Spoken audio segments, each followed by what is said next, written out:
Hello बच्चों, good morning. My name is Sonu Kumar Maurya. भाई, हम क्या किए थे, इसकी पिछले सेशन में 55 को कंप्लीट करा दिए थे, थोड़ा से बचा था। तो देखो, हमने 55 में आपको क्या पढ़ाया बेटा। हमने पढ़ाया बेटा कि आप अपना प्रेफरेंस शेयर कैसे इशू करते हो, किस लिए इशू करते हो ये बताया। फिर उसके बाद रिडम्पशन के बारे में बताया। चलो, आसानी से इसको समझाते हैं, ध्यान से सुनो। यहाँ पे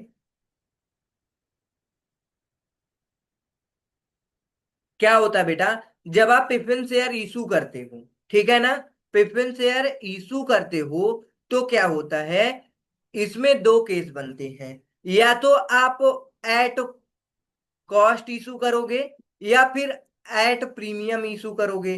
ठीक है। तो अब ध्यान से सुनो। जब एट कास्ट कॉस्ट इशू करोगे बेटा, तो कोई दिक्कत नहीं है। आपका जो टोटल अमाउंट आएगा वो आपके शेयर कैपिटल में चला जाएगा। कहाँ चला जाएगा? शेयर कैपिटल में। और ये अगर आप क्या करोगे बेटा, एट प्रीमियम शेयर को इशू करोगे, तो आपका जो कैपिटल का अमाउंट नॉमिनल अमाउंट होगा, सपोज इसकी फेस वैल्यू 100 रुपीज है और 10 रुपीज इसकी क्या है, प्रीमियम है। तो 100 रुपीज कहाँ जाएगा बेटा? शेयर कैपिटल में जाएगा। 10 रुपीज आपका प्रीमियम में जाएगा, जो कि सिक्योरिटी प्रीमियम अकाउंट में ट्रांसफर कर दिया जाएगा। ओके। ये तो बात हुई आपकी इशू की, जब आप प्रेफरेंस शेयर को इशू करते हैं। अब बात करते हैं जब हम लोग क्या करते हैं बेटा, प्रेफरेंस शेयर को रिडीम करते हैं, रिडम्पशन करते हैं। तो दो केस बनेंगे बेटा।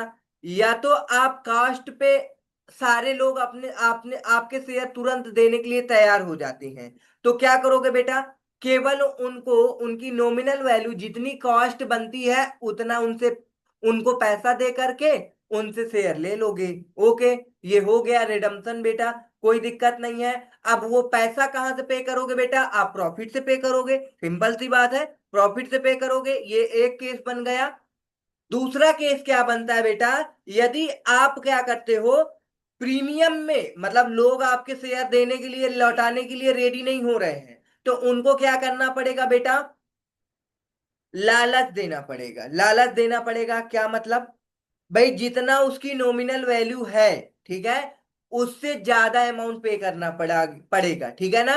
मतलब कि जितना हमसे हमने उनसे रिसीव किया है, उससे ज्यादा उनको देना पड़ेगा, तभी वो हमारे शेयर्स को रिटर्न करेंगे, अदरवाइज नहीं करेंगे। लेकिन हमको रिडम्पशन करना है क्योंकि हमें कैपिटल की नीड नहीं है, हमें और कोई लायबिलिटी नहीं चाहिए। क्योंकि जब हम प्रेफरेंस शेयर होल्डर्स को, भाई क्या होता है कि जब हम प्रेफरेंस शेयर इशू करते हैं तो उनको इंटरेस्ट पे करना पड़ता है, मतलब कि डिविडेंड, वो भी फिक्स्ड अमाउंट में।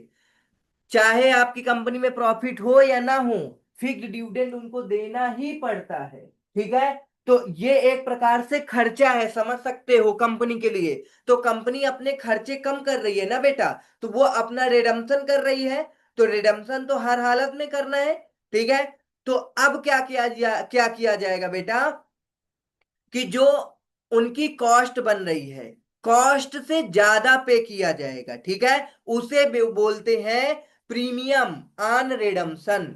इशू करते वक्त भी हमने क्या लिया था बेटा, उनसे ज्यादा पैसा लिया था, क्योंकि हमारे कंपनी के शेयर बहुत अच्छे थे, मार्केट में तुरंत हम लॉन्च करते थे, तुरंत सेल हो जाते थे। तो हम क्या किए बेटा, महंगा बेचे थे। तो अब वो लोग मान लो कि एक केस ये इशू करने में बनता था प्रीमियम वाला, ठीक है, उसके प्रीमियम अमाउंट को हम कहाँ ट्रांसफर करते थे, सिक्योरिटी प्रीमियम में।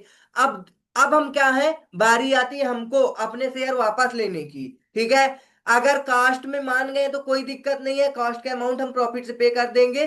ठीक है, कोई दिक्कत नहीं है, हो गया भाई, हम लोग रिडम्पशन कर लेंगे। लेकिन क्या है बेटा कि वो रेडी नहीं होते आपके शेयर देने के लिए, तो उनको ज्यादा अमाउंट पे करना पड़ेगा। मतलब कि प्रीमियम ऑन रिडम्पशन पे करना पड़ेगा। कहां से पे करना पड़ेगा बेटा? जो आपके फ्री रिजर्व होंगे, प्रॉफिट से दे सकते हो, जनरल रिजर्व से दे सकते हो, जो आपने इशू करते वक्त आपका जो सिक्योरिटी प्रीमियम अमाउंट ट्रांसफर किया उससे आप पे कर सकते हो। ठीक है। ओके। ये पूरा कंक्लूजन इसी पे बेस है। ठीक है। चलो, तो ये सारा सब कुछ हमने बताया था। हम लोगों ने ये सारा पढ़ लिया था। पहला हमने पढ़ा था सबसेक्शन 1 की आप इरिडीमेबल प्रेफरेंस शेयर को इशू नहीं कर सकते हो, प्रोहिबिटेड है। ठीक है। फिर उसके बाद हमने आगे क्या बताया, सबसेक्शन 2 में बताया बेटा कि आप issue and redemption of preference shares कर सकते हो, ठीक है, जैसे आपको पैसे की जरूरत होती है। उसके बाद हमने बताया कुछ कंडीशंस आपको कंप्लाई करने होंगे। यदि आपको क्या करना है बेटा, रिडीमेबल प्रेफरेंस शेयर इशू करने हैं तो कुछ कंडीशन कंप्लाई करना होगा। कंडीशन क्या होती है बेटा, ऑथोराइज्ड बाय आर्टिकल होना चाहिए। आर्टिकल में जब तक ऑथोराइजेशन नहीं होगा तब तक आप रिडीमेबल प्रेफरेंस शेयर इशू नहीं कर सकते हो, ठीक है। Maximum tenure of redeemable preference share हमने बताया 20 ईयर। एक्सेप्शन क्या है बेटा, हमने एक्सेप्शन बताया यदि आपकी कंपनी इंफ्रास्ट्रक्चर कंपनी है, ठीक है, तो 20 ईयर को एक्सीड करके 30 ईयर कर दिया जाएगा, ठीक है। फिर इसमें हमने आपको कुछ कंडीशन बताया था। कंडीशन क्या बताया था कि सब रूल 1, आपको एसआर पास करना पड़ेगा जनरल मीटिंग में। सब्स्टिट्यूटिंग डिफॉल्ट चेक करना पड़ेगा, पिछले कुछ सालों में आपकी कंपनी ने रिडम्पशन में कोई डिफॉल्ट तो नहीं की, या फिर payment of preference share holder को डिविडेंड पे करने में कोई डिफॉल्ट तो नहीं की है, ठीक है। सब रूल 2 और 3, आपको क्या करना पड़ेगा, नोटिस देना पड़ेगा और उसका एक्सप्लेनेटरी स्टेटमेंट बनाना पड़ेगा जो जनरल मीटिंग हुई है। फोर्थ सब रूल में बताया गया कि उन प्रेफरेंस शेयर होल्डर का रजिस्टर मेंटेन करना पड़ेगा। फिफ्थ सब रूल में बताया गया कि आप यदि अपने प्रेफरेंस शेयर को कहाँ पे लिस्ट करना चाहते हो, किसी भी रिकॉग्नाइज स्टॉक एक्सचेंज में लिस्ट करना चाहते हो, तो आपको सीबी के SEBI SEBI security exchange board of India, इसके सारे के सारे रूल्स एंड रेगुलेशंस को क्या करना पड़ेगा बेटा, फॉलो करना पड़ेगा, ठीक है। चलो ओके, ये तो इशू करने की बात थी। अब रिडम्पशन अब प्रेफरेंस शेयर की बात आ रही है, तो आप रिडम्पशन के लिए भी कुछ कंडीशन होनी चाहिए। ये रिडम्पशन का है भाई, ठीक है, ये आपका पार्ट नंबर 2 है।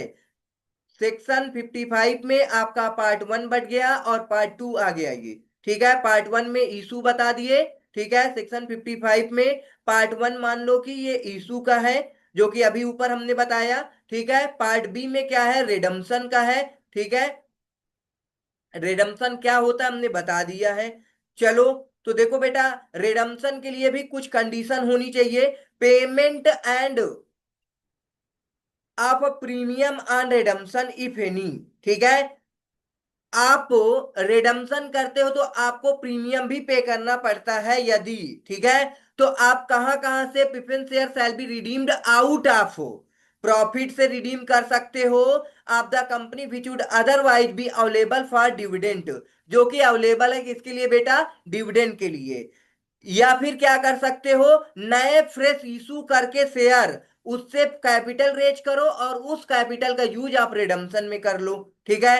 चलो, ये आपका ए पॉइंट कंडीशन हो गया। बी पॉइंट में देखो क्या है बेटा, shares to be redeemed shall be fully paid, ठीक है, ये दूसरी कंडीशन है, शेयर्स को आप फुल्ली रिडीम करोगे। तीसरी कंडीशन क्या है, where such share are propose to be redeemed out of a profit of the company, अगर आप क्या करते हो बेटा, प्रॉफिट से शेयर को रिडीम करते हो, तो इस केस में आपको ये 3 कंडीशन क्या करना पड़ेगा। जब नॉमिनल अमाउंट जो होगा रिडम्पशन का, ठीक है, रिडम्पशन का नॉमिनल अमाउंट को आपको सीआरआर में ट्रांसफर करना पड़ेगा, पहली कंडीशन। दूसरी कंडीशन है कि the amount to be credit of a capital redemption reserve has to be maintain with the same sanctity as paid up share capital, मतलब सीआरआर को वैसे मेंटेन करोगे जैसे आप शेयर कैपिटल को मेंटेन करते हो। Capital redemption reserve can be reduced only in the manner of paid up share capital can be reduced. CRR जैसे आपका से वो paid up share capital reduce होता है, वैसे सीआरआर रिड्यूस होगा। ओके, चलो, ये पॉइंट हमने बता दिया था, एग्जाम्पल दिए थे होमवर्क में, कर लिए होंगे आई होप, ठीक है। चलो, अगर नहीं किए हो तो एक बार फिर से ट्राई करना, अगर नहीं आएगा तो हम बताएंगे।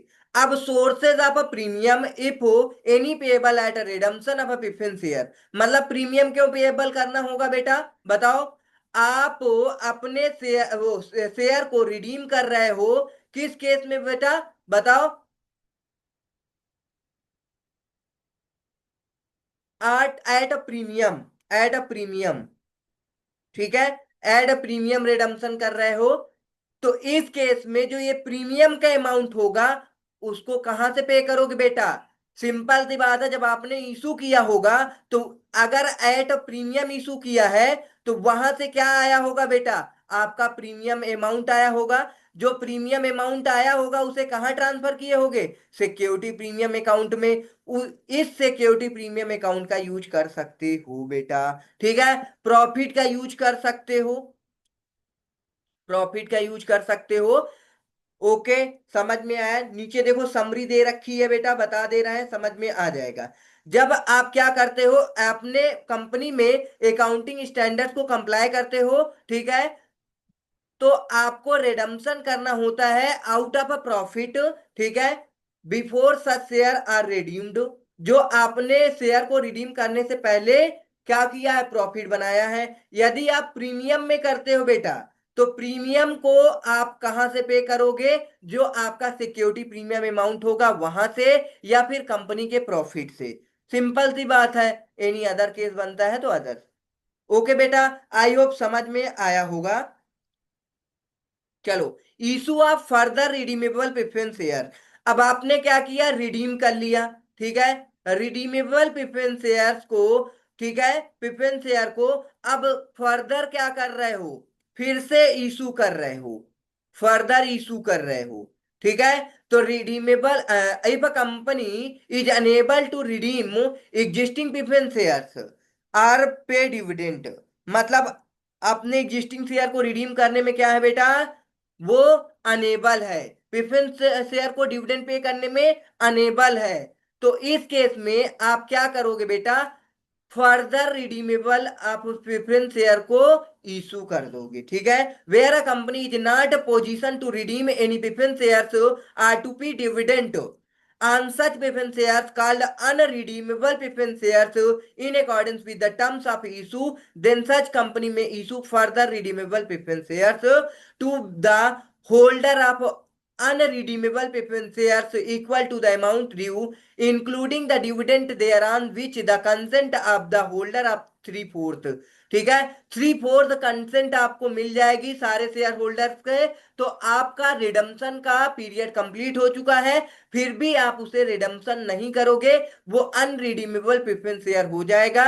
And approval of the tribunal on a petition made by the this behalf, मतलब 1/4 क्या करेंगे, पिटीशन अगर डालते हैं कि भाई हमारे प्रेफरेंस शेयर खरीदने चाहिए, कंपनी को रिडीम करने चाहिए, कर नहीं रही है, ठीक है, तो अब देखो क्या होगा। In this way the unredeemable preference share shall be redeem to have been redeem. जो ये अलग अलग केस बने हैं, वेयर अ कंपनी,